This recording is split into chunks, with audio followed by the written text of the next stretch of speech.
Invest ഉച്ചകോടിയിലൂടെ സംസ്ഥാനത്ത് 36,000 കോടി രൂപയുടെ നിക്ഷേപം എത്തിയെന്ന് മന്ത്രി പി രാജീവ്. നിക്ഷേപങ്ങളിലൂടെ 50,000-ഓളം പുതിയ തൊഴിലവസരങ്ങൾ സൃഷ്ടിക്കാനായെന്നും മന്ത്രി പറഞ്ഞു.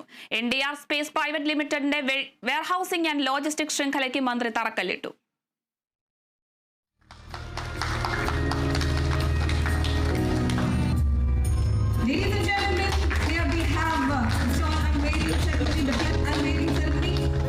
ആലുവ ചുള്ളുങ്ങൻവേലിക്കടുത്താണ് NDR സ്പേസ് പ്രൈവറ്റ് ലിമിറ്റഡിന്റെ വെയർഹൌസിംഗ് ആൻഡ് ലോജിസ്റ്റിക്സ് ശൃംഖലയ്ക്ക് തറക്കല്ലിട്ടത്.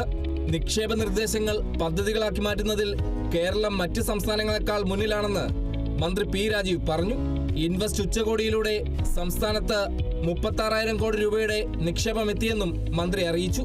കേരളത്തിൽ എല്ലാ സർവീസും സമയത്തിന് മുൻപ് കൊടുക്കുന്നുണ്ടായിരിക്കാം ആർക്കും ഇതൊരു ഫൈൻ ഈടാക്കേണ്ടി വന്നിട്ടില്ല. യഥാർത്ഥത്തിൽ ഞങ്ങളിലല്ല അധികാരം. അധികാരമുള്ളവരെക്കാളും അധികാരം ജനങ്ങളുടെ കയ്യിലുള്ള അധികാരമാണ്. അതാണ് ജനാധിപത്യത്തിന്റെ പ്രത്യേകത. എന്തായാലും നമ്മുടെ നാട് മാറുന്നു. മൈഗ്രേഷൻ മാറി ഇപ്പോ ഇങ്ങോട്ട് ആളുകൾ വന്നു തുടങ്ങി. ലിങ്ക്ഡിന്റെ പ്രൊഫൈൽ വന്ന മാറ്റം വച്ച് ഇപ്പൊ അമേരിക്കയിൽ ജോലി ചെയ്യുന്ന ഒരാൾ ലിങ്ക്ഡിൻ അക്കൗണ്ട് ഉള്ളയാൾ കൊച്ചിയിലേക്ക് വന്നു. 2025 ജനുവരി മുതൽ ജൂലൈ വരെ കേരളത്തിലേക്ക് മലയാളി പ്രൊഫഷണലുകൾ മാറിയിട്ടുണ്ടെന്നാണ്. 40,000 ആളുകൾ. സംസ്ഥാനത്തിന്റെ ലോജിസ്റ്റിക്സ് വികസനത്തിന് പദ്ധതി വലിയ പിന്തുണ നൽകുമെന്ന് NDR സ്പേസ് പ്രൈവറ്റ് ലിമിറ്റഡിന്റെ chief executive officer Raj Srinivasan പറഞ്ഞു. NDR Warehousing is a leading developer of industrial spaces and logistics infrastructure across India. The company would invest 250 crore for this Aluva development under its SPVs NDR Storewell and NDR Space Private Limited.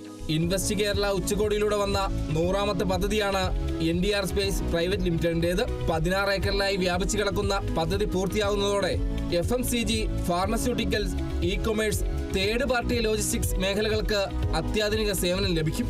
Aluva MLA Anwar Sadath, വ്യവസായ വകുപ്പ് principal secretary Muhammad Haneesh IAS, panchayat president Sathi Lalu, ward councillor Saju Mathai, NDR space business head Sreenivasan തുടങ്ങിയവർ പങ്കെടുത്തു.